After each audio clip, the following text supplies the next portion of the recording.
Salut à tous, j'espère que vous allez bien. On se retrouve pour la review de SmackDown du 8 juillet 2022. Le show commence avec la Bloodline qui sont dans le ring pour nous parler du prochain match à venir dans le main event de SummerSlam, du coup Roman Reigns contre Brock Lesnar pour les deux titres. Jusqu'au moment où Theory interrompt Roman Reigns, Paul Heyman et les Usos. Theory il arrive avec sa mallette, il fait le tour du ring puis repart directement. Il met un petit coup de pression à Roman Reigns, tout ça pour dire qu'il peut cash in à tout moment, même s'il nous a dit qu'il allait cash in dans le main event de SummerSlam.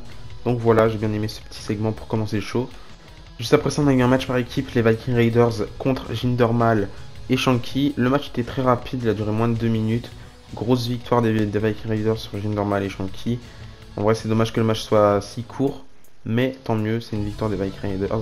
Juste après ça, ils sont interrompus par le New Day qui débarque. Ils arrivent dans le ring et du coup, ils se font attaquer par les Viking Raiders.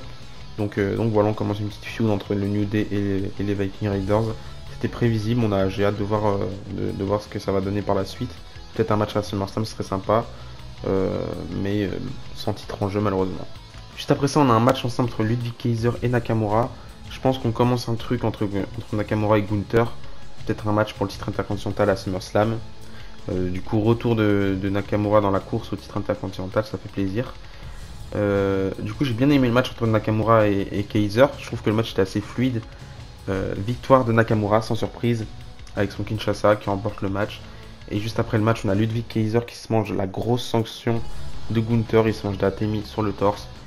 Donc voilà, ça me fait penser un petit peu à la Wyatt Family à l'époque, quand ils se mettaient des grosses claques dans la gueule pendant les matchs pour tag et tout ça. C'était un peu bizarre, mais je trouve ça marrant. Du coup voilà, juste après ça, on a un segment où Liv Morgan, Ronda Rousey et Natalya sont à 3 dans le ring. Peut-être un match à venir à SummerSlam, peut-être un triple threat match entre les trois. Moi ça me dérangerait pas tant que ça, mais je pense qu'on va rester sur Liv Morgan contre Ronda Rousey et c'est pas plus mal. Du coup voilà, au départ Liv Morgan elle va faire quelques refs à John Cena, de genre par exemple jamais abandonné, etc. Natalya elle va dire que sans son match face à Ronda Rousey, Liv Morgan elle aura jamais pu devenir championne de SmackDown. Et elle, Ronda Rousey, elle va féliciter Liv Morgan, elle va lui dire de bien célébrer ça et de savourer, parce que c'est plus difficile de conserver son titre que de remporter un titre. Du coup voilà, elle annonce la couleur. À SummerSlam, elle va redevenir championne, elle veut redevenir championne de SmackDown. Je pense que ça va être le cas, mais bon voilà. Du coup, suite à ça, on a un singles match qui se lance entre Ronda Rousey et Natalya. Match en simple qui n'a pas duré très très longtemps. Pareil, moins de 2 minutes. Une grosse humiliation de Natalya. Ronda Rousey, elle fait taper Natalya en moins de 2 minutes avec son ankle lock.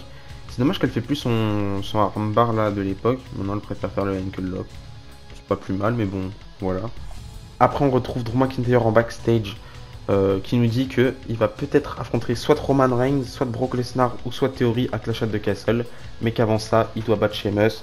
Du coup, normalement, ce soir dans le main event, on aura un match entre Sheamus et Drew McIntyre, et celui qui remporte le match, il aura le droit à un match pour les deux titres. Du coup, à Clash at the Castle, le show qui aura lieu en septembre, normalement, je crois que c'est le 3 septembre, du coup, à Cardiff, je crois. Il me semble que c'est à Cardiff, en tout cas, c'est au Pays de Galles. Du coup, voilà.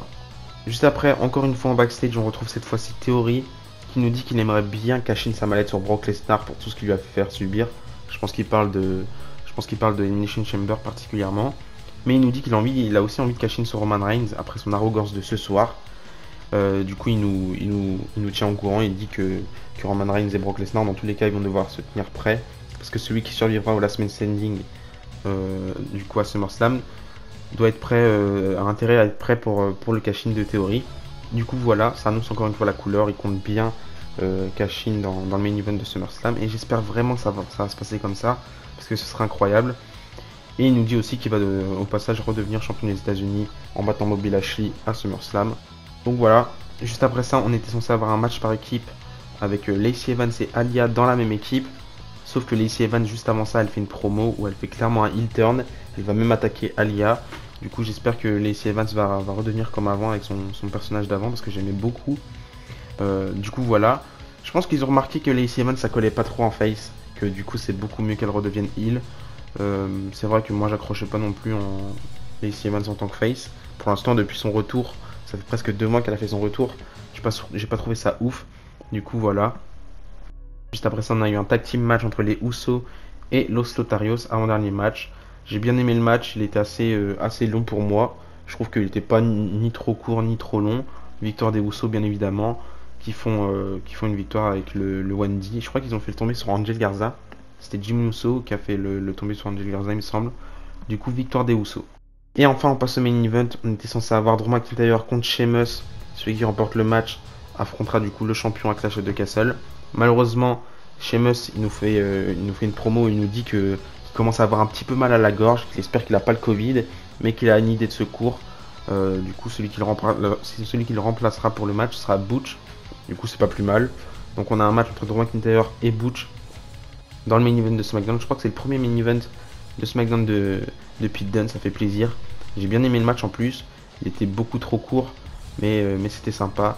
Et du coup, sans surprise, victoire de Drew McIntyre qui bat Butch et du coup, qui affrontera Roman Reigns à Clash of the Castle. Ils n'ont pas encore fait d'affiche pour ça. Et c'est logique parce qu'on ne sait même pas si Roman Reigns sera champion à ce moment-là. Pour moi, il le sera toujours parce que j'imagine pas le règne de Roman Reigns se terminer tout de suite. Du coup, voilà. J'ai bien aimé le match, c'était assez sympa. Je trouve que le show était plutôt bien. C'est comme ça que se termine le show. Il manque 2-3 trucs. Roman Reigns il cache toujours pas et c'est assez dommage. J'espère que dans quelques semaines il va recatcher en weekly. Son dernier match ça remonte il y a 2-3 semaines face à Riddle. Et pour moi c'est pas assez. J'ai envie que Roman Reigns soit un champion combattant. En plus c'est un heel donc être heel et champion combattant à la WWE ça fonctionne pas tant que ça. Ça devient limite pire que Brock Lesnar en 2018. Du coup c'est assez dommage. Mais bon on va faire avec. J'ai quand même un peu de hype pour SummerSlam, même si je suis pas tant hype par la carte. J'ai quand même hâte de voir ce qui va se passer. Je trouve que Theory fait du bon travail en ce moment à la WWE, surtout dans les weekly, et que ça lui va parfaitement ce rôle de Mr. Money in the Bank. Donc j'ai hâte de voir la suite quand même. Du coup voilà, c'est la fin de cette vidéo, j'espère qu'elle vous a plu. On se retrouve du coup normalement demain ou dans la même soirée pour ma review d'Euro. Et d'ici là, je vous dis à la prochaine et n'oubliez pas, tant qu'il y a du cash à l'espoir. Bisous bisous.